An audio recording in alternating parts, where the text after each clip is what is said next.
11 and 12th commerce, CA, CS, BHU, BCom entrance से जुड़ी सभी जानकारी को पाने के लिए अभी सब्सक्राइब करें लिल्हा एजुकेशन सेंटर के यूट्यूब चैनल को और प्रेस करें बेल आइकॉन को ताकि आप आने वाली कोई भी वीडियो मिस न करें।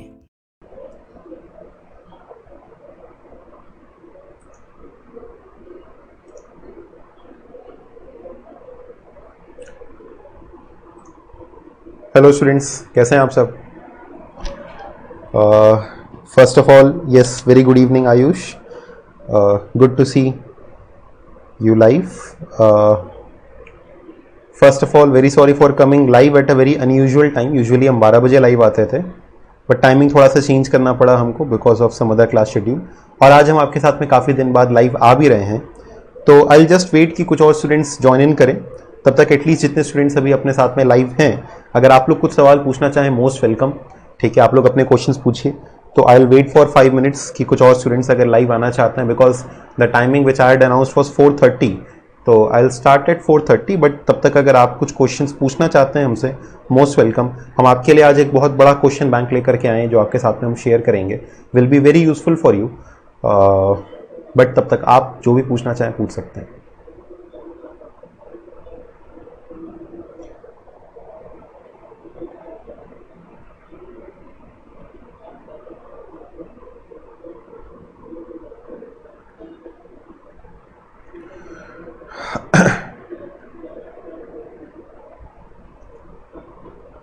I am waiting for your questions. अगर आपके कोई क्वेश्चंस हो, कंटेंट तो बस अपने को स्टार्ट कर ही देना है. देखिए आज हम क्या लेके आए हैं आपके लिए, आपको बता दें. तब तक आज हम लोग मनी एंड बैंकिंग के MCQs लेकर के आए हैं आपके साथ में. ठीक है, चलिए. सर, अकाउंट्स वाली टेस्ट सीरीज का क्या हुआ? अकाउंट्स वाली टेस्ट सीरीज चल रही है अपनी. उसके अंदर में आपको बताएं, 2 चैप्टर्स अपने बचे रह गए हैं. इन टोटल 2 चैप्टर्स बचे रह गए. एक कैश फ्लो और एक अकाउंट्स का आपका कंपनी वाला पार्ट बचा रह गया. ठीक है, तो उसको हम करेंगे, उसको भी हम शेड्यूल करेंगे. बट हमें लगा कि इसका एक मटेरियल अपने पास में तैयार था. एक्चुअली ये सेम चीज़ हम अपने लाइव क्लासेस के अंदर में जो हमारे रेगुलर बैच के स्टूडेंट्स हैं उनके साथ भी डिस्कस करते जाते हैं. तो हमें जब भी लगता है कि एक सेट ऑफ क्वेश्चंस मेरे पास तैयार है आपके साथ भी डिस्कस करने के लिए, तो उसके थ्रू हम आपकी भी एक हेल्प करते हैं कि आपके पास भी एक एटलीस्ट एक आइडिया हो कि इस तरीके के क्वेश्चंस हम लोग तैयार कर सकते हैं.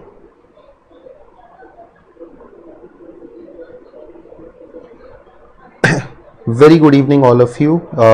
ऋषु, आनंद, शीतल. इस क्लास की अनाउंसमेंट आज ही हुई थी and IBRD and world Bank का एस्टैब्लिशमेंट ईयर बता देंगे. अभी बस हम लोग को स्टार्ट ही करना है, उसका एस्टैब्लिशमेंट ईयर भी बता देंगे. ठीक है, उसमें ऐसा कोई दिक्कत की बात नहीं है कि IBRD और वर्ल्ड बैंक कब एस्टैब्लिश हुआ.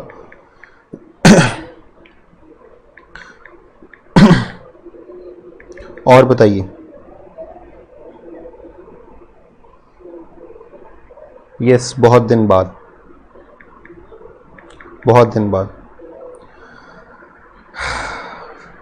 चलिए, very good evening once again all of you. आइए स्टार्ट करते हैं. तो आइए स्टार्ट करते हैं सीधे. Yes, good evening Ashwini. Economics की टेस्ट सीरीज इनफ है जी. इकोनॉमिक्स में हमने आपको जितना दिया आपको बताएं, it was very much in depth.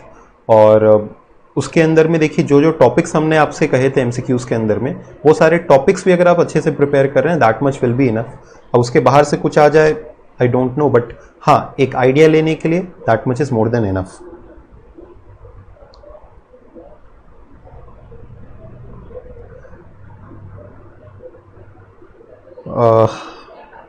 Financial market के MCQs.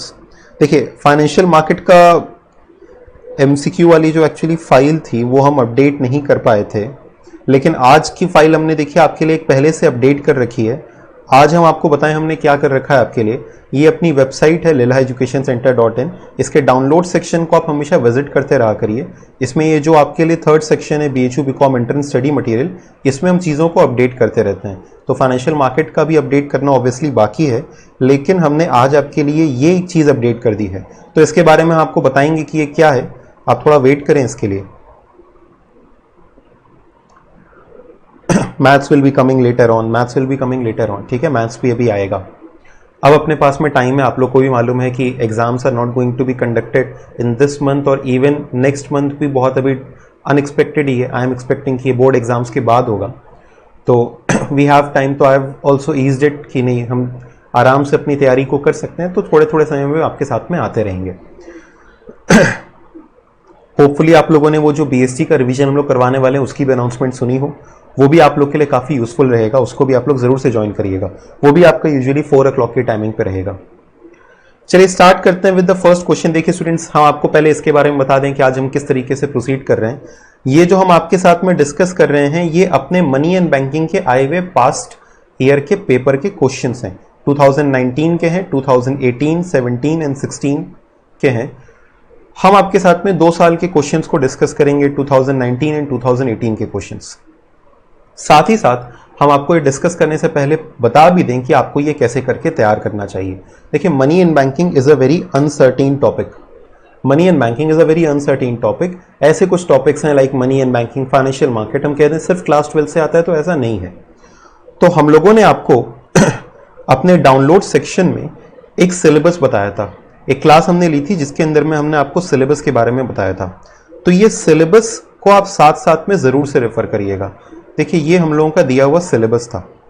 इस सिलेबस में आप जब मनी एंड बैंकिंग वाला पोर्शन देखेंगे तो इसमें आपको ढेर सारी चीजें दिखाई देंगी, जैसे definition of money, definition by different economist कि पिगू ने क्या कहा या फिर XYZ पर्सन ने क्या कहा। आई am not exactly N expert in this particular field, but हाँ, जो हमारे फैकल्टीज पढ़ाए हैं उन्होंने इन्हीं पैटर्न को फॉलो किया है। Functions of money, types of money. अच्छा, अब इसके बाद अलग अलग तरीके के मॉनेटरी स्टैंडर्ड्स होते हैं, मेथड्स ऑफ नोट इश्यू होते हैं। तो आपको ध्यान रखना है कि RBI कौन सा method of note issue follow करता है, ग्रेशम्स लॉ है, traditional approach, monetarist approach, transaction approach. तो देखिए, आपको इन सब का सिर्फ फॉर्मूला ध्यान रखना है। तो आप लोगों को तैयारी करने का एक पैटर्न मालूम होना चाहिए। आप लोग को तैयारी करने का एक पैटर्न मालूम होना चाहिए। क्वेश्चंस के रिगार्डिंग अभी हम अनाउंस कर रहे हैं आपको। आप लोग को तैयारी करने का एक पैटर्न मालूम होना चाहिए कि आखिर आपको तैयारी कैसे करके करनी है, ठीक है। बिकॉज हम जो क्वेश्चन डिस्कस करेंगे क्या वही क्वेश्चंस आएंगे, ऐसा नहीं है। लेकिन हाँ, आपको अगर एक पैटर्न मालूम होगा कि आखिर क्या क्या पढ़ाया जाए तो आप बेहतर तैयारी कर पाएंगे, ठीक है। तो एटलीस्ट आपके मन में एक आइडिया होना चाहिए कि हम कैसे कैसे करके रीड करें। तो इसमें ये जो चीजें हमने बताई हैं आपको, चाहे वो टाइप्स ऑफ बैंक हो, RBI और उसकी पॉलिसीज हो, ग्रेशम्स लॉ हो गया, ट्रेडिशनल अप्रोच हो गया, XYZ चीज़ें, ढेर सारी चीज़ें, इनको आप अगर अच्छे से तैयार करते हैं तो आप अधिकतर क्वेश्चंस की तैयारी करके जा पाएंगे, ठीक है। तो आप इस सिलेबस को अच्छे से ज़रूर से रेफर करिएगा। आज के हमारे डिस्कशन में आपको जो टॉपिक्स दिखाई देते हैं, इन टॉपिक्स के बारे में आप ज़रूर से थोड़ा रिसर्च करिएगा, ठीक है। मतलब एक क्वेश्चन आया, अब इसी टॉपिक से जुड़ा हुआ कोई दूसरे टाइप का क्वेश्चन पूछा जा सकता है, तो आप उन टॉपिक्स को प्रिपेयर करिएगा rather than just preparing the questions, ठीक है। सिर्फ कुछ सेट ऑफ क्वेश्चंस प्रिपेयर करके कुछ नहीं होने वाला है, तो आप टॉपिक्स के ऊपर फोकस करिएगा, ठीक है। अब ध्यान से सुनिए, हमने क्वेश्चंस कैसे करके आपके लिए प्रेजेंट किया है। ये जो क्वेश्चंस हैं, these are past exam questions, but सिर्फ पास्ट एग्जाम क्वेश्चंस हम आपके लिए नहीं लेकर के आए हैं। हमने आपके लिए एक test series along with answers upload करके रखा है, सिर्फ यहां के लिए नहीं, आपके सेल्फ सॉल्विंग के लिए। अभी हम आपके साथ में क्वेश्चंस को तो डिस्कस करेंगे, बट हमने आपके लिए एक टेस्ट सीरीज अपलोड कर दिया है मनी एंड बैंकिंग का, जिसमें मनी एंड बैंकिंग के आपको शानदार MCQs दिखाई देंगे। तो ये MCQs अराउंड 42 MCQs हैं इसके अंदर में। एक बार आपको हम डाउनलोड करके दिखा देते हैं। इसमें अराउंड 42 MCQs हैं, ये आप देख सकते हैं। इसमें 42 MCQs हैं मनी वाले पार्ट के लिए खासकर, ठीक है। ये MCQs आप सॉल्व करके, अपने आप को चेक कर सकते हैं। इनके आंसर्स भी हमने लास्ट में अपडेट कर दिए हैं, तो आप इसको पूरे ईमानदारी के साथ में सॉल्व करिएगा, ट्राई करिएगा, ठीक है। इसको आप अपने साथ एक बार डाउनलोड करके इसको बढ़िया से एक बार सॉल्व करिएगा और लास्ट में आंसर्स चेक करिएगा। हम आपके साथ में आज पास्ट एग्जाम क्वेश्चंस को डिस्कस कर रहे हैं। आपके पास में एक अलग शीट हो सॉल्व करने के लिए, इसलिए हमने इसको अलग से रखा है। इस जो MCQs की शीट है, एक टेस्ट सीरीज, उसको अलग रखा है। तो ये अभी हम आपके साथ डिस्कस कर रहे हैं और ये टेस्ट सीरीज आपके लिए हमारी वेबसाइट पर अपलोडेड है। वेबसाइट का नाम है lilaeducationcenter.in। डिस्क्रिप्शन में भी आपको इसका लिंक मिल जाएगा, वहां से आप ये टेस्ट सीरीज भी डाउनलोड कर सकते हैं। हालांकि हम आपके साथ में अभी ये वाले क्वेश्चंस को डिस्कस करेंगे जो पास्ट एग्जाम क्वेश्चंस हैं, ठीक है। तब तक आपके ढेर सारे कमेंट्स आ गए हैं, उनको एक बार हम रीड कर लेते हैं। सब लोग क्वेश्चन नंबर 1 का आंसर बता रहे हैं। डेट ऑफ BHU एंट्रेंस हमको नहीं मालूम है, मेरे BHU के साथ में कोई पर्सनल लिंक्स नहीं है, तो फिर इस वजह से I can not announce about that date. हाँ, बट अपने लॉजिक से कह सकते हैं it is not going to be held in the month of May, not in the month of June even it is expected, ठीक है। But हाँ, जुलाई के मंथ में ये हो ही जाएगा। जो आपने अपना क्वेश्चन तैयार करते हैं वो अपलोड कर दिया करिए। हमने अपलोड अभी जैसे आपको बताया हमने अपलोड किया है इसको, ठीक है। एंड ये सेम क्वेश्चंस अभी वेबसाइट पर नहीं है, हम ये सेम क्वेश्चंस क्योंकि पास्ट ईयर के हैं, पास्ट ईयर का पेपर पूरा दिया हुआ आपको उसमें से मिल जाएगा, लेकिन अगर आप चाहेंगे तो ये भी हम शाम तक में हमने कहा है कि इसको भी हम अपडेट करा देंगे, ठीक है। चलिए तो स्टार्ट करते हैं विद क्वेश्चन नंबर 1। स्टार्ट करते हैं with question number 1। The central bank of India is, obviously जैसा कि आपका जवाब आ रहा था, the central bank of India is reserve bank of India, ठीक है। Now question number 2, the state bank of India came into existence in the year. The state bank of India came into existence in the year. It came into existence in the year, ठीक है, बिल्कुल सही जवाब।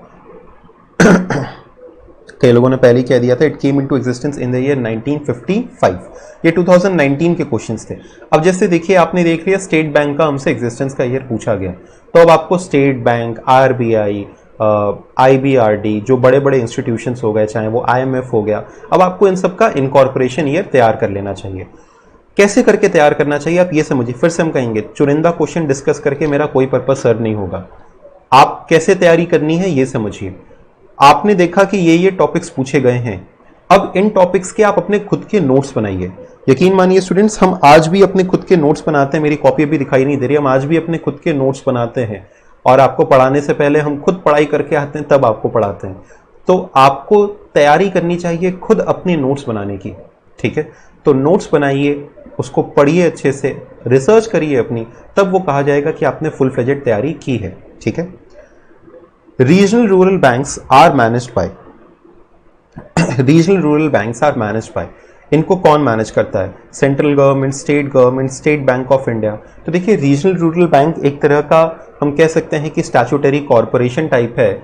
इसका अपना एक act के under में इसको स्टैब्लिश किया गया है, not exactly statutory corporation but yes it is establish under its own act. तो इसको मैनेज करने वाला, हालांकि इसमें ओनरशिप सेंट्रल गवर्नमेंट की होती है, लेकिन इसको मैनेज करने वाला कौन होता है?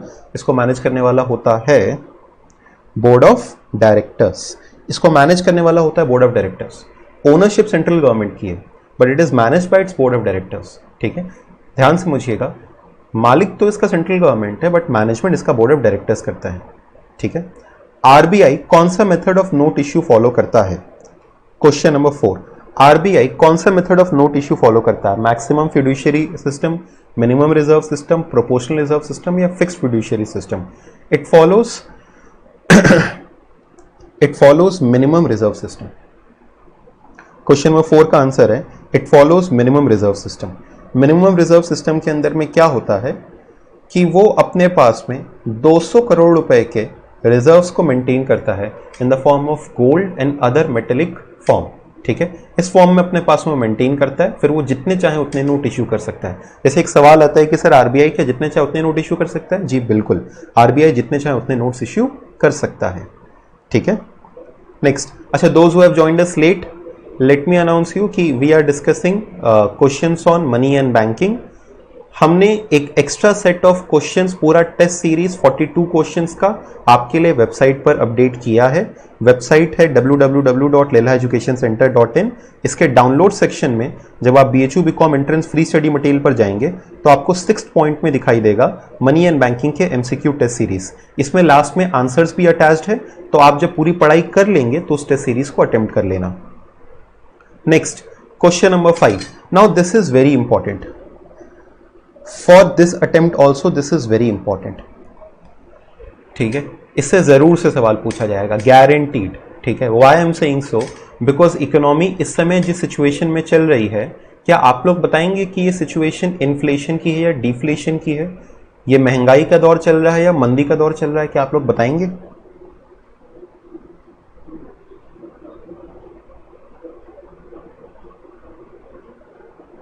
चलो, तो ये दौर चल रहा है मंदी का, डिफ्लेशनरी सिचुएशन चल रही है। और क्या आपको मालूम है कि इस डिफ्लेशनरी सिचुएशन से लड़ने के लिए आरबीआई ने अपने रेपो, रिवर्स रेपो, सीआरआर सभी रेट्स को गिरा रखा है। इन सभी रेट्स को गिरा दिया गया है, कम कर दिया गया है। इन सभी रेट्स को कम करने से क्या होता है कि मनी की सप्लाई बढ़ जाती है। जैसे आज के समय में ये 20 लाख करोड़ क्यों लाए गए? ये 20 लाख करोड़ ऐसा नहीं है कि दान में दिए जा रहे हैं, ये लोन के फॉर्म में दिए जा रहे हैं। और लोन के फॉर्म में देने से क्या होगा? मनी सप्लाई बढ़ेगी। और मनी सप्लाई बढ़ने से क्या होगा? डिमांड जनरेट होगा। आपने पढ़ा था मोदी जी की स्पीच के अंदर में कि मोदी जी कह रहे थे कि हमारे इकोनॉमी का एक पिलर है डिमांड। तो डिमांड होना बहुत जरूरी है, और वो कैसे आएगा? मनी सप्लाई बढ़ा करके। खैर, a rise in CRR will lead to, अगर सीआरआर बढ़ेगा तो it will lead to decrease in money supply. याद करने की एक शॉर्टकट ट्रिक आपको बताते हैं, चाहे वो रेपो हो, रिवर्स रेपो हो, सीआरआर हो, एसएलआर हो। अगर ये घटता है तो मनी सप्लाई बढ़ता है, और अगर ये बढ़ता है तो मनी सप्लाई घटता है। ये शॉर्टकट ट्रिक है, याद रख सकते हो। Repo, reverse repo, CRR, SLR, ये सब बढ़ते हैं तो मनी सप्लाई घटता है, और ये घटता है तो मनी सप्लाई बढ़ता है। ठीक है,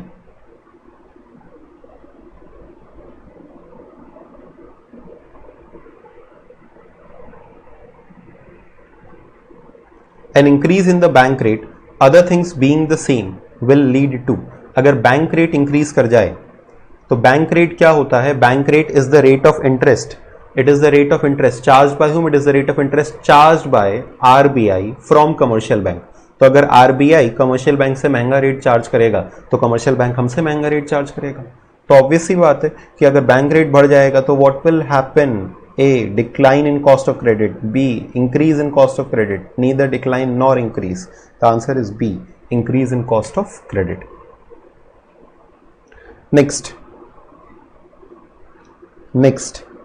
I can see कि सभी लोग, देखिए कई लोग सही जवाब दे रहे हैं। चलो, very good to see all of you back once again.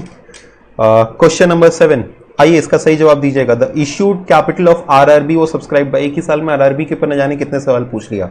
The issued capital of RRB वो सब्सक्राइब बाय, आरआरबी के कैपिटल को किसने किसने खरीदा है? सेंट्रल गवर्नमेंट ने, स्टेट गवर्नमेंट ने, स्पॉन्सर्ड बैंक्स ने, मतलब और भी कई बैंक्स है जिन्होंने इसमें पैसा लगाया है। ठीक है, अदर बैंक्स जिन्होंने पैसा लगाया है। तो सेंट्रल गवर्नमेंट ने भी इसमें पैसा लगाया है around, I am not sure but near to 50%। ठीक है, और सेंट्रल स्टेट गवर्नमेंट्स का भी इसके अंदर में लगभग 15 से 20%, और बाकी का कुछ 25-30% इसके अंदर में स्पॉन्सर्ड बैंक्स का है। तो all of the three have invested in RRBs, तीनों ने ही पैसा लगाया है इसके अंदर।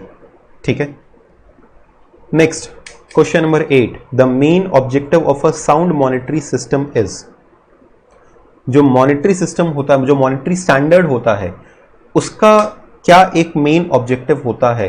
जैसे हमारे यहाँ पे हम क्या फॉलो करते हैं कि हम अपने यहाँ एक फिक्स्ड फ्यूडिशियरी रिजर्व, एक फिक्स्ड मिनिमम रिजर्व रखते हैं, और फिर उसके बाद हम जितना चाहें उतने नोट्स इश्यू कर सकते हैं।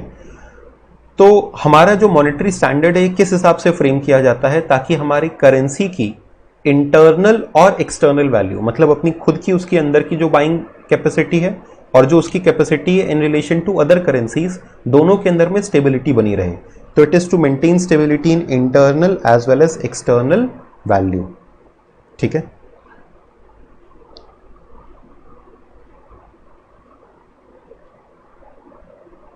नेक्स्ट। अच्छा, सारे बच्चों को परसेंटेज भी मालूम था, आई एम वेरी हैप्पी। कई बच्चे 50%, 15%, 35% तक। अच्छा, श्रेयस गुप्ता ने सब बताया है, चलो very good Shreyas. India left silver standard in, जैसे गोल्ड स्टैंडर्ड होता है वैसे सिल्वर स्टैंडर्ड भी होता है। ये अब इस तरीके के क्वेश्चंस के लिए कोई कैसे ही तैयार करे, ठीक है, तो इस तरीके के क्वेश्चन से आप घबराइएगा मत, सर ऐसा क्वेश्चन आएगा तो कैसे तैयार करेंगे, कहाँ से तैयार करेंगे? These are all luck based, इसको आप कहीं से तैयार नहीं कर सकते हैं। ठीक है, तो इनफैक्ट आई सजेस्ट कि अगर इस तरह के क्वेश्चंस आपको एग्जाम में ना आ रहे हो, you can skip these questions, negative marking मत करिएगा। Question number 10, the answer above was 1893। ठीक है, इंडिया ने सिल्वर स्टैंडर्ड 1893 में छोड़ दिया था। Which of the following is not a feature of gold currency standard? Circulation of gold coins, no circulation of paper money, there is free coinage, या फिर free import या export of gold। इसमें पूछा है which of the following is not a feature of gold currency standard? gold currency standard का feature नहीं है। देखिए, गोल्ड करेंसी स्टैंडर्ड का फीचर नहीं है तो इसमें no circulation of paper money according to me is the answer. Just because कि ऐसा जरूरी नहीं है कि if you are making a gold currency, मतलब आप अगर बेसिकली इसमें क्या होता है कि यू मेंटेन गोल्ड रिजर्व्स, तो if you are maintaining gold reserves it does not mean कि आपका जो पेपर मनी है वो सर्कुलेट नहीं होगा। तो there can be circulation of gold coins but there is no circulation of paper money is not a feature of it. ठीक है, ऐसा कोई इसका फीचर नहीं है। तो फ्री कॉइनेज होता है, इंपोर्ट एक्सपोर्ट ऑफ गोल्ड होता है, उसी के बेसिस पे होता है, बट पेपर मनी सर्कुलेट नहीं होगा ऐसा नहीं है। ठीक है, तो अगेन एक अटपटा सा क्वेश्चन था। Next, which of the following is not a factor affecting the velocity of circulation of money. ठीक है, अच्छा 10th वाले का आंसर कई लोगों ने सही दिया था, very good very good. 11th का answer which of the following is not a factor affecting the velocity of circulation of money? Quantity of money, distribution of income, credit facilities, none of the three. Let us understand कि what is the velocity of circulation of money. इसी topic के साथ साथ हम आपको बता दें कि सप्लाई ऑफ मनी से जुड़ा हुआ ये टॉपिक है।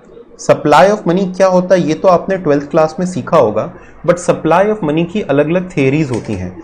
ये सप्लाई ऑफ मनी की थियरीज हमने जो आपको सिलेबस दिया है अपने वेबसाइट पर, उसमें आपको मिलेगा कि ट्रेडिशनल अप्रोच होता है, मॉनिटरिस्ट अप्रोच होता है, ट्रांजैक्शन अप्रोच होता है, कैश बैलेंस अप्रोच होता है, कीन्स थियरी, ग्रेशम्स लॉ। तो ये सब आप थोड़ा बहुत ओवरव्यू ले लीजिएगा, सिलेबस को देखिएगा और उसमें से थोड़ा थोड़ी तैयारी आप कर लीजिएगा। अगर आप उस ओवरव्यू पे ले लेंगे तो फिर एटलीस्ट आने वाले क्वेश्चंस के लिए आप प्रिपेयर्ड रहेंगे। ठीक है, प्लीज ट्राई टू अंडरस्टैंड, ये पास्ट क्वेश्चंस या इवन मेरे गेस किए हुए क्वेश्चंस करने से सब कुछ सर्व हो जाए इज नॉट नेसेसरी, बट अगर आप एक सिलेबस कन्फाइंड लेकर के चलेंगे तभी आप सोच पाएंगे कि नहीं ठीक है अब मेरी तैयारी है। चलिए नेक्स्ट, जैसे ये देखिए, अच्छा ऊपर क्वेश्चन नंबर 11 का हमने आंसर आपको बताया नहीं, आई am sorry. Question number 11, which of the following is not a factor affecting the velocity of circulation of money? Which of the following is not a factor affecting circulation of money? तो quantity of money, distribution of income, credit facility, ये तीनों ही velocity of circulation को affect करते हैं। मतलब आपका money कितनी बार circulate कर रहा है, कितने टाइम्स वो सर्कुलेट कर रहा है, ये तीनों के ही उसके ऊपर में फर्क पड़ेगा। ठीक है, डिस्ट्रीब्यूशन ऑफ इनकम का भी, क्वांटिटी ऑफ मनी का भी, और इवन क्रेडिट फैसिलिटी जो अवेलेबल है उसका भी। तो कौन सा अफेक्ट नहीं करता है, नॉट अ फैक्टर, क्योंकि तीनों ही एक फैक्टर है, तो I can say none of the three, because all the three are factor. ठीक है, all the three are factor. हालांकि हाँ आपको बताएं, इसका एक प्रोबेबल ऑप्शन क्रेडिट फैसिलिटी भी हो सकता है कुछ लोग कहें क्रेडिट फैसिलिटी, बिकॉज ये कई जगहों पे मेंशन नहीं होता है credit facility, but according to me credit facility is also factor affecting the velocity of circulation of money. इसके बारे में थोड़ा सा और रिसर्च कर लीजिएगा, पढ़ लीजिएगा। विच of the following equation was given by Pigou? देखिए पिगू की क्या इक्वेशन थी ये हम आपको बता दें। पिगू की इक्वेशन थी कि m इज इक्वल टू के वाई पी, ये इक्वेशन थी। अच्छा, इसके अंदर में m का मतलब क्या होता है? m का मतलब होता है मनी सप्लाई, और p का मतलब क्या होता है? p का मतलब होता है प्राइस लेवल। तो इसको देख करके हम लोग आसानी से ये कह सकते हैं कि money supply and price level दोनों के बीच में कैसा रिलेशनशिप है? दोनों के बीच में प्रोपोर्शनल रिलेशनशिप है, या हम कह सकते हैं डायरेक्ट रिलेशनशिप है। डायरेक्ट का मतलब क्या कि अगर मनी सप्लाई बढ़ेगा तो प्राइस लेवल बढ़ेगा, अगर प्राइस लेवल बढ़ेगा तो हम कह सकते हैं मनी सप्लाई भी बढ़ेगा। दोनों के बीच में कहीं ना कहीं एक प्रोपोर्शनल रिलेशनशिप है, डायरेक्ट रिलेशनशिप है। के वाई का मतलब क्या होता है? Y is basically real income and K is also a constant. ज्यादा इन डेप्थ नहीं जाना है, बट इसको सॉल्व करेंगे तो वी कैन से कि P इज इक्वल टू क्या? तो P is equal to M upon K Y. तो ऑप्शन इज सी।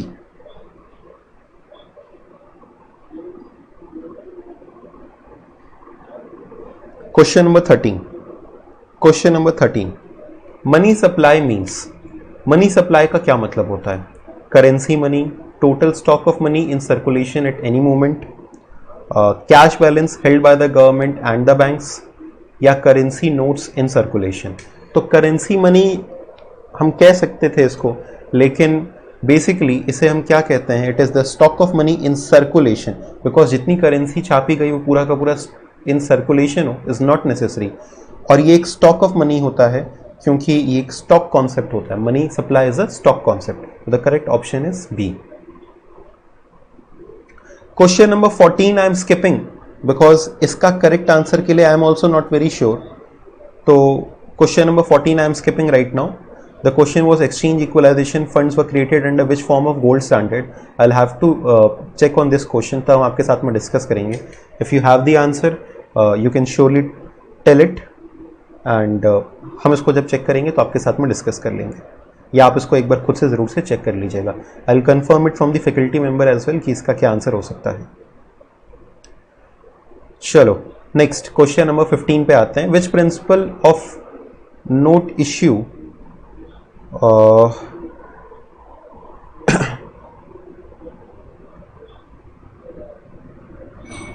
अच्छा, I am sorry, question number 14 का आंसर है गोल्ड एक्सचेंज स्टैंडर्ड।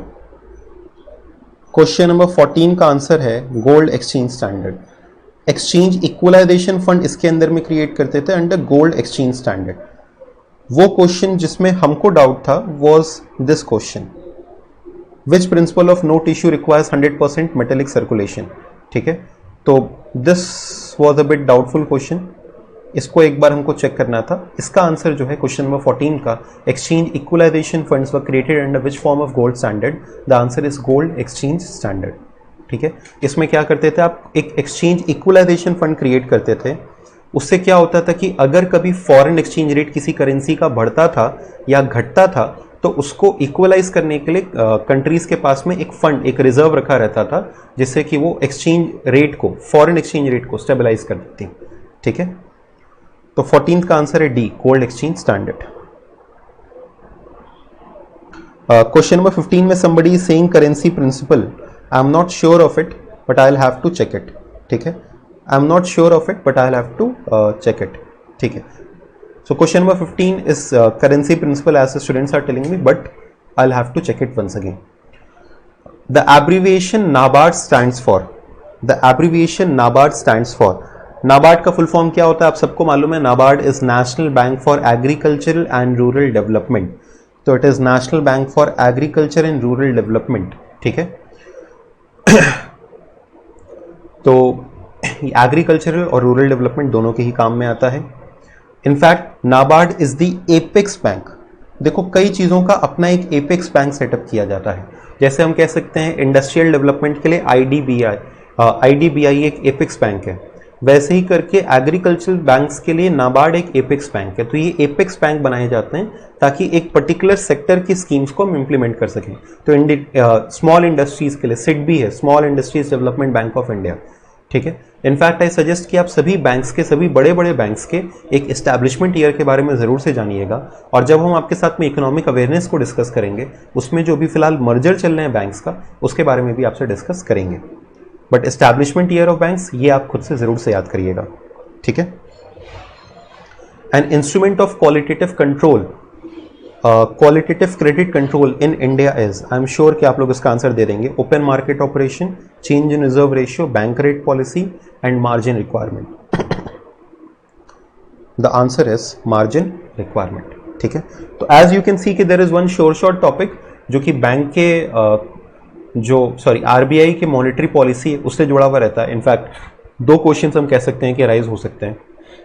तो आप आरबीआई की जो मॉनेटरी पॉलिसी है जिसमें क्वालिटेटिव और क्वांटिटेटिव इंस्ट्रूमेंट्स आते हैं उसकी तो एकदम बेहतरीन तैयारी आपकी होनी ही चाहिए। ठीक है, ये 2019 के क्वेश्चंस थे, 2018 के क्वेश्चंस भी अभी हम आपके साथ डिस्कस करेंगे। ठीक है, 2018 के क्वेश्चंस भी अभी हम आपके साथ में डिस्कस करेंगे। चलिए ध्यान से देखते रहिएगा। Now I am discussing with you questions of 2018। अच्छा, एक चीज आप लोग भी एक बार हमको बताइएगा कि हमने एक अनाउंसमेंट किया था आप लोगों के लिए, पता नहीं आप लोग तक पहुंचा कि नहीं पहुंचा, आप लोगों ने देखा कि नहीं। सीबीएसई के जितने भी स्टूडेंट्स हैं उनके लिए जो उनके जुलाई में एग्जाम्स होने वाले हैं बिजनेस स्टडीज़ का, हम लोग एक पूरा रिविजन लेकर के आ रहे हैं जिसको वर्षा मैम लेंगी थ्रू वेरियस टेक्निक्स, जिसमें आपको पूरा रिवाइज कराया जाएगा, कुछ केस स्टडीज सॉल्व करवाई जाएंगी। इसकी टाइमिंग भी ये 4 बजे के करीब ही होगी, उसको भी हम लोग नेक्स्ट वीक से स्टार्ट कर रहे हैं। होपफुली उसकी अनाउंसमेंट भी आप लोग को मिल गई होगी। क्वेश्चन नंबर 1 ऑफ ईयर 2018, इसको हम लोग डिस्कस करते हैं। Narasimhan committee was related to, क्या ये हायर एजुकेशन रिफॉर्म्स रिलेटेड था, टैक्स रिफॉर्म्स था, बैंकिंग स्ट्रक्चर रिफॉर्म्स थे, या मेडिकल फैसिलिटी रिफॉर्म्स थे? ऑल ऑफ अस नो ये मनी एंड बैंकिंग की बात हो रही है, ये तो हमको नहीं भी कुछ मालूम है, still I can comment upon it कि it was banking structure reforms. ठीक है,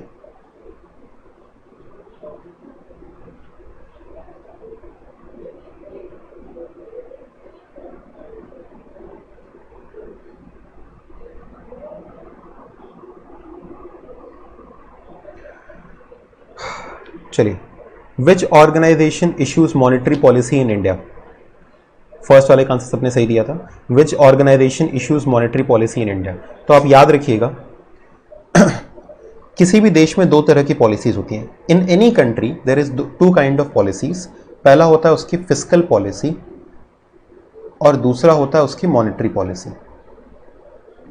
मॉनेटरी पॉलिसी जनरली उस देश की सेंट्रल बैंक बनाती है, तो मॉनेटरी पॉलिसी हमारे यहाँ कौन बनाता है? RBI.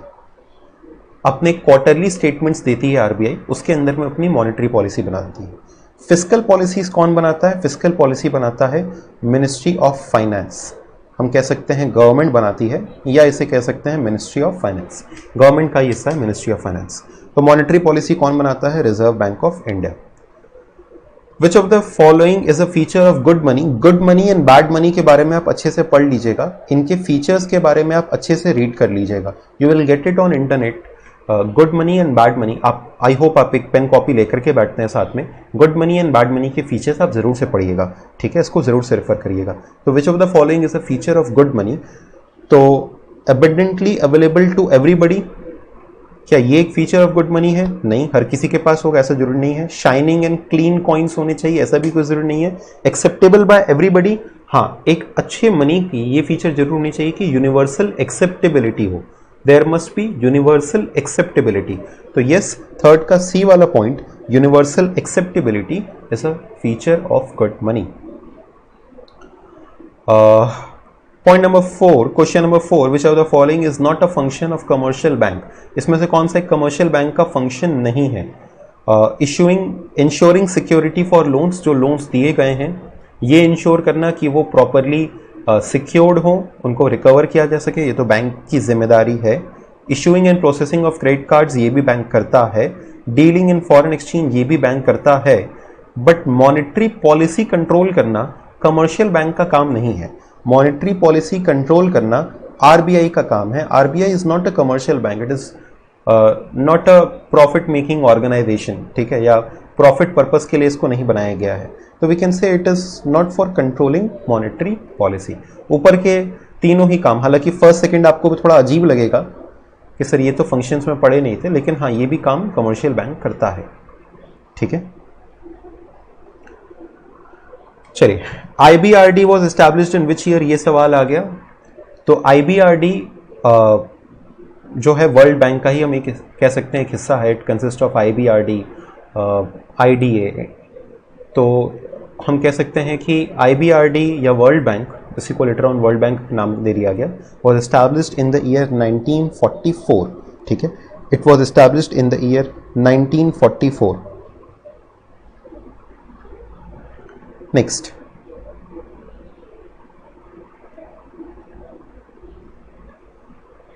Who regulates the business of mutual funds? Mutual funds का बिजनेस कौन रेगुलेट करता है? म्यूचुअल फंड्स का बिजनेस कौन रेगुलेट करता है? तो म्यूचुअल फंड्स का बिजनेस रेगुलेट करता है सेबी। म्यूचुअल फंड्स का बिजनेस रेगुलेट करता है सेबी, तो SEBI regulates the business of mutual funds. ठीक है, नेक्स्ट कुछ क्वेश्चंस और हैं स्टूडेंट्स, बस आप साथ में बने रहिएगा, फिर बाकी का हम आपके लिए एक टेस्ट अपलोड तो कर ही चुके हैं, उसको एक बार फिर से अनाउंस कर देंगे, कुछ बातें आपको समझाएंगे भी और लास्ट में, तो आप थोड़े समय के लिए और साथ में बने रहिएगा और पार्टिसिपेट करते रहिएगा। 10 minutes hardly more. Fixed deposit is also referred to as, fixed deposit को और क्या नाम दे सकते हैं? फिक्स्ड डिपॉजिट को हम नाम दे सकते हैं टर्म डिपॉजिट्स। ठीक है, आई कैन सी कि आप लोग काफ़ी तैयारी करके आए हैं, होपफुली शायद आपने पास एग्जाम क्वेश्चंस को देख लिया था और ऑलरेडी इसको प्रैक्टिस किया था, वेरी गुड। बट सिर्फ पास एग्जाम क्वेश्चन प्रैक्टिस मत करिए, जैसा कि हम कह रहे थे, टॉपिक को भी पढ़ते रहिए। When criminals use innocent person detail to open और use an account to carry out financial transaction, इसमें क्या होता है कि हम किसी दूसरे के नाम से अपने ट्रांजेक्शन्स को कैरी आउट कर रहे होते हैं। तो मनी लॉन्ड्रिंग तो स्पेसिफिकली हम तब कह सकते थे जब वो ब्लैक मनी से जुड़ा हुआ हो जाता। फिशिंग हम कह सकते हैं, but fishing is again kind of theft of data. ठीक है, लेकिन इसे हम अगर एग्जैक्टली नाम देना हो, I can name it as identity theft. जब आप किसी और की आइडेंटिटी से कोई ट्रांजेक्शन कर रहे हैं, we can call it as identity theft. ठीक है, this was question number 8। Next is question number 9। Next is question number 9। In the field of banking sector what is the full form of ECS? Banking sector में ECS का full form क्या होता है? तो ECS का full form होता है electronic clearing system. इसमें एक्चुअली जैसे हम आपको बताएं क्या होता है कि जब आप कई बार चाहते हैं कि आपके पैसे ऑटोमेटिकली डिडक्ट हो जाएं किसी पर्पस के लिए, तो आप एक ECS का फॉर्म भर देते हैं। जैसे आप चाहते हैं कि आपके खाते से हर साल 5,000 रुपये कट जाएं, तो आप क्या करते हैं कि ECS का फॉर्म फिलअप कर देते हैं, तो हर साल या हर महीने आपके खाते से ऑटोमेटिकली वो पैसे कट जाएंगे। तो that is electronic clearing system. Which of the following organisation provides guarantee to exporter? अब देखो, this question was quite obvious कि एक्सपोर्टर्स को गारंटी देने के लिए कौन होगा? Export credit and guarantee corporation. ठीक है, ECGC जिसको हम लोग शॉर्ट में कहते हैं, export credit and guarantee corporation. ठीक है, next question number 11। Question number 11।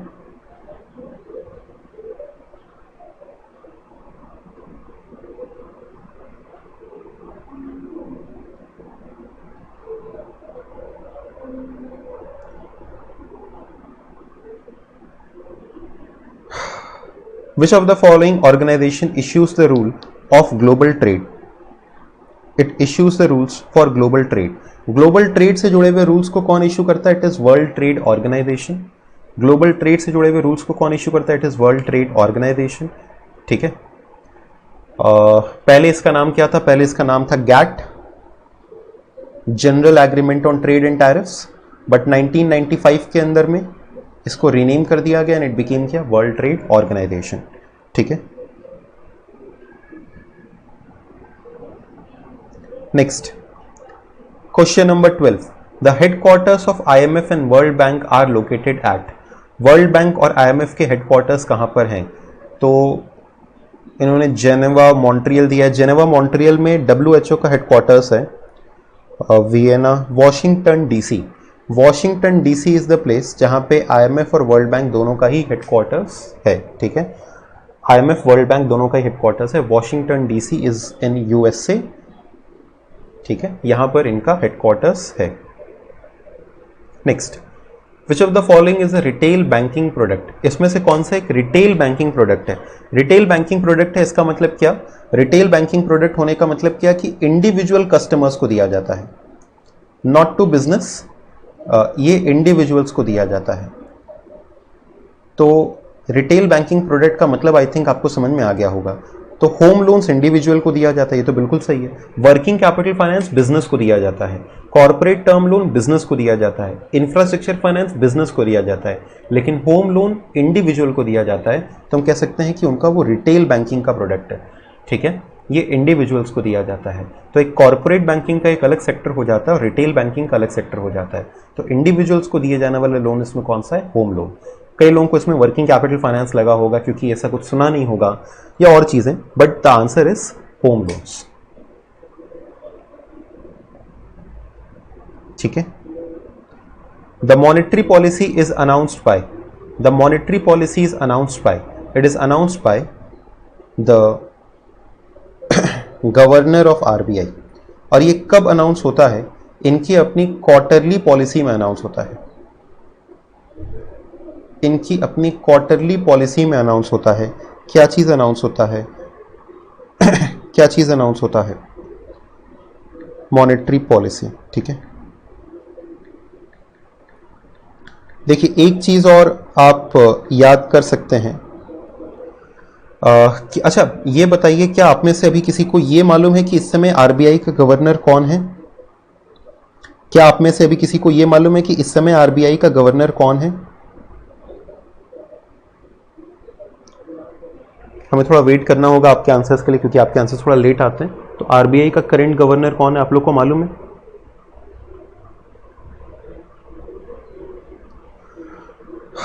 Students एक और अनाउंसमेंट कर दें। नेक्स्ट इसके बाद जो हम आएंगे अकाउंट्स को, ऑब्वियसली जो कुछ एक दो टॉपिक्स बचे रह गए उनको भी लेकर के आएंगे। ठीक है, नेक्स्ट क्लास के अनाउंसमेंट हम अभी से नहीं करेंगे, बिकॉज क्लासेस के लिए थोड़ा हमको टाइम मिल गया है। तो I have also taken some time कि हम उसको थोड़ा टाइम लेकर के कवर अप कराएं। कोई ऐसी पैनिक की सिचुएशन नहीं है। हम एक एक टॉपिक्स, इन सब टॉपिक्स के साथ इसलिए आते जा रहे हैं ताकि हम आपको साथ ही साथ में गाइड भी करते रहें। कुछ और भी पास्ट एग्जाम के क्वेश्चंस हैं, बट बाकी के पास्ट एग्जाम के क्वेश्चंस आप हम लोग की वेबसाइट से जो पास्ट ईयर के पेपर्स हैं उनको डाउनलोड कर लीजिएगा, और उनको डाउनलोड करके फिर आप इन क्वेश्चंस को सॉल्व कर लीजिएगा।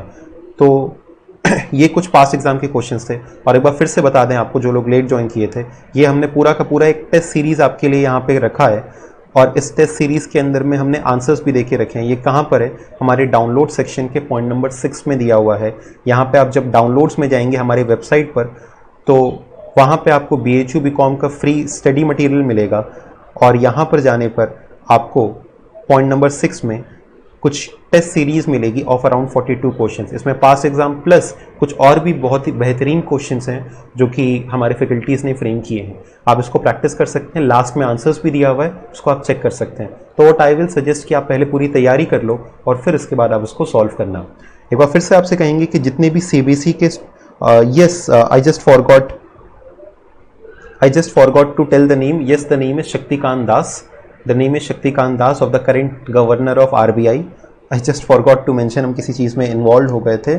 तो Shaktikanta Das is the name of current governor of RBI. Current governor of RBI is obviously Shaktikanta Das. ठीक है, तो इसको आप सॉल्व कर लीजिएगा ज़रूर से। इसको सॉल्व करके इनफैक्ट कितने नंबर आए आप ज़रूर से हमको बताइएगा। Through the comment section you can tell me कि ये टेस्ट सीरीज़ कैसी रही आपके लिए। जो अपकमिंग बिजनेस स्टडीज़ का रिवीजन है वो 4 बजे से ही होगा, शाम को 4 बजे से। उसके लिए आप रेडी रहिएगा नेक्स्ट वीक से, जब भी हम लोग उसको स्टार्ट करते हैं। इनफैक्ट एक बार आप बताइएगा कि कितने लोग अभी हम लोग के साथ में जुड़े हुए हैं जो कि CBSE के हैं। आप एक बार करेंट अगर चैट सेक्शन में बता सकें कितने लोग CBSE के हैं जो कि अभी जुड़े हुए हैं। CBSE बोर्ड के और बिजनेस स्टडीज़ का एग्ज़ाम पेंडिंग है।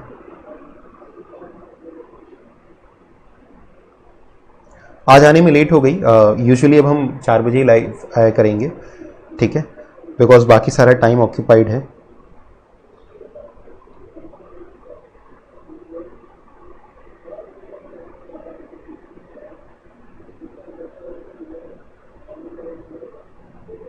अच्छा, सबको मालूम था, सबने जवाब दिया था। I could not read all the messages.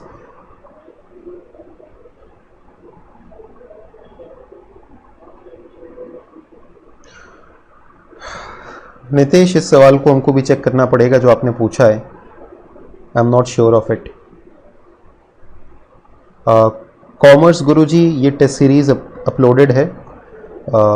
ये जो अभी हमने आपसे डिस्कस किया ये अपलोडेड नहीं है। 2018-19 के जो हमने क्वेश्चन अभी आपके साथ डिस्कस किए ये अपलोडेड नहीं है। इनफैक्ट इसमें और भी क्वेश्चंस हैं कुछ पास्ट एग्जाम के, ये हम आपको शाम तक कल हम आपको इसको अपलोड कर देंगे। ठीक है, लेकिन एक दूसरा ही टेस्ट सीरीज हमने आपके लिए बना करके अपलोड करके रखा हुआ है, इसको आप प्रेफर करिएगा। ये और भी ज़्यादा मज़ेदार है और अच्छा है इनफैक्ट।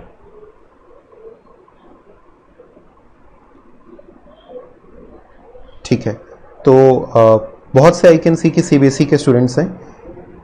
तो यस, आप लोग इस एडवांटेज को ले सकते हैं, आप लोग उसको पूरा रिवाइज कर सकते हैं साथ में। इनफैक्ट आप अपने फ्रेंड्स को भी कम्युनिकेट कर देंगे तो will be a great help. जितनी ज़्यादा ऑडियंस रहती है, टीचर का एक कॉन्फिडेंस, टीचर की मेहनत इतनी सफल हो जाती है, ठीक है। तो do communicate it with your friends as well. आप हमारे क्वालिटी को लेकर के आप पहले से जान चुके होंगे कि हम लोग जब भी आते हैं तो एक पूरी तैयारी के साथ में आते हैं और कुछ बेहतरीन लेकर के आते हैं आप लोग के लिए। तो अगर आपने फ्रेंड्स को भी कम्युनिकेट करेंगे to join us in the live sessions तो विल बी वेरी ग्रेट। और आप तो ज़रूर से रहिएगा इन सेशंस के अंदर में।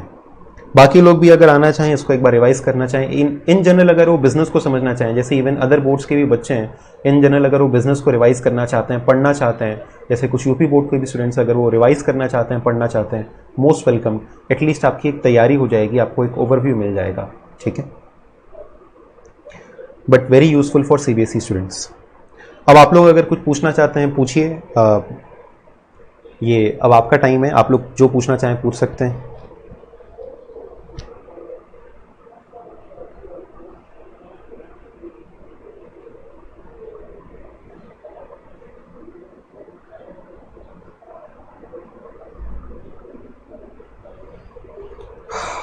आप लोग का टाइम है, आप लोग जो पूछना चाहें पूछ सकते हैं क्वेश्चंस। आपका फर्स्ट डे है राधिका, तो फिर आप एक बार जरूर से एक बार पास्ट के जो अपने वीडियोस हैं उनको देखिएगा, will be very useful for you.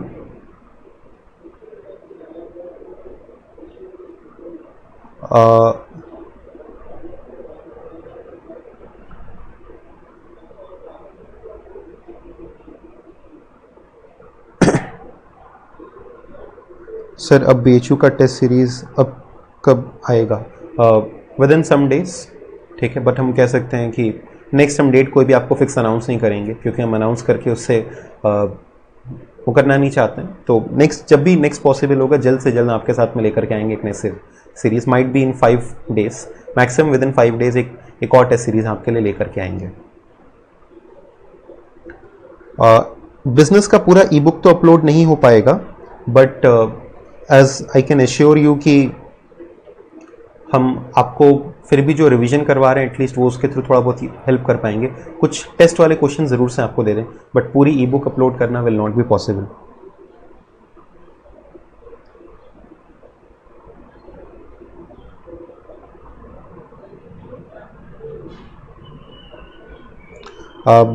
BST अगर आप सीबीएसई के स्टूडेंट्स हैं तो आई विल आस्क यू कि आप 1 घंटा दीजिए अपने रिवीजन का। इनफैक्ट आप जो अगर हम लोग के साथ में भी रिवीजन कर रहे हैं तो आप वो क्लासेस कर सकते हैं लाइव, और उसके बाद 1 घंटे भी अगर आप और दे रहे हैं will be more than sufficient. ऐसा नहीं है कि दिन रात अब बीएसटी वापस से पढ़ना शुरू कर दें, बोर हो जाएंगे इतना ज़्यादा भी पढ़ेंगे तो थोड़ा बहुत आप प्लान्ड वे में करिए, will be more than enough.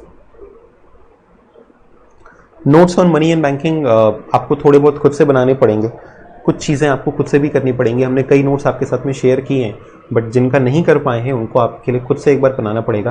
Pattern या तरीका हमने आपको ज़रूर से बताया कि आप कैसे बना सकते हैं।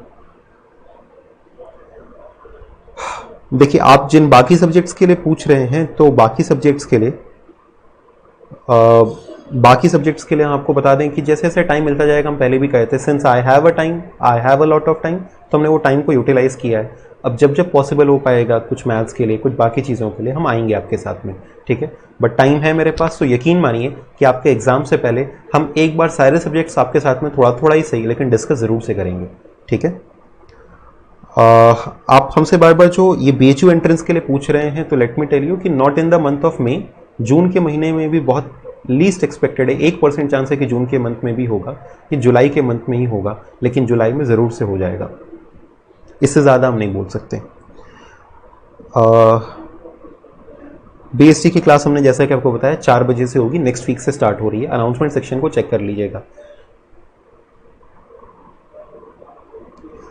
SDR is special drawing rights, ठीक है। SDR is special drawing rights, अगर आप इसका फुल फॉर्म जानना चाहते हैं तो। इको करंट अफेयर्स की क्लास, इनफैक्ट जो नेक्स्ट अपना टॉपिक होगा जो आपसे कह रहे थे, वो करंट अफेयर्स से ही जुड़ा हुआ होगा, और साथ ही साथ अकाउंट्स का भी जो है सेक्शन वो होगा, ठीक है। तो करंट अफेयर्स और अकाउंट्स दोनों ही मेरे टारगेट में। अब देख लीजिए कौन सा पहले हम स्टार्ट कर लेते हैं। एक्स एंड वाई थ्योरी देखिए आपको बिजनेस स्टडीज में मिल रही होगी, एक्चुअली बिजनेस स्टडीज़ के पहले कुछ ऐसे क्वेश्चंस आते थे जिसमें एक्स वाई थियरी और बाकी सारी चीज़ें मोटिवेशन की आई थिंक ये थियरीज थी। तो बिजनेस स्टडीज़ के मैनेजमेंट वाले पार्ट के अंदर में आप इसको देख सकते हैं, थोड़ा बहुत आपको सर्च करना पड़ेगा, because I am not an expert in to every subject, तो I can not exactly guide you about it. But ये टॉपिक्स अगर आपको आपके दिखाई देते हैं एग्जाम के अंदर पे, तो आप पास्ट एग्जाम को स्टडी करिए। एक्स वाई थियरी जैसे आपसे पूछा है वैसे कुछ और भी थियरीज पूछा है, जैसे और टाइप्स ऑफ ऑर्गेनाइजेशन स्ट्रक्चर होता है, तो आपसे line and staff organisation structure के बारे में भी पूछा है, मैट्रिक्स ऑर्गेनाइजेशन स्ट्रक्चर के बारे में पूछा है। तो इन सब के बारे में आप थोड़ा बहुत पढ़ लीजिएगा तो यूजफुल रहेगा, ठीक है। एक्स वाई थियरी के बारे में आपको थोड़ा सर्च करना पड़ेगा। साइट का लिंक आपको डिस्क्रिप्शन पे मिल जाएगा, आप वहां से देख सकते हैं।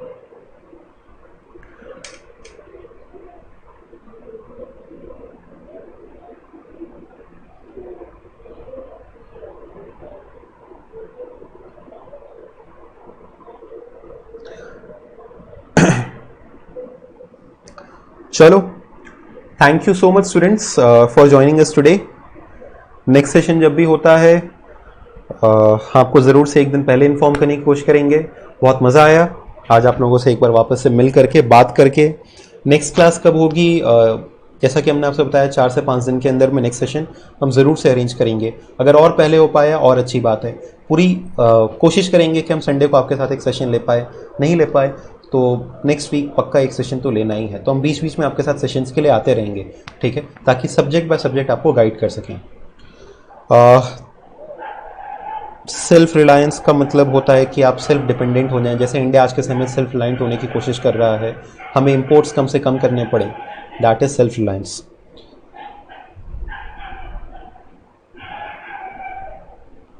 अच्छा, SDR इज अ मनी या फंड या असेट, तो वी कैन से कि SDR is a form of money, we can say नहीं, SDR is an asset, it is a drawing right, this we can call as an asset, ठीक है। तो एक तरीके का असेट हो गया SDR।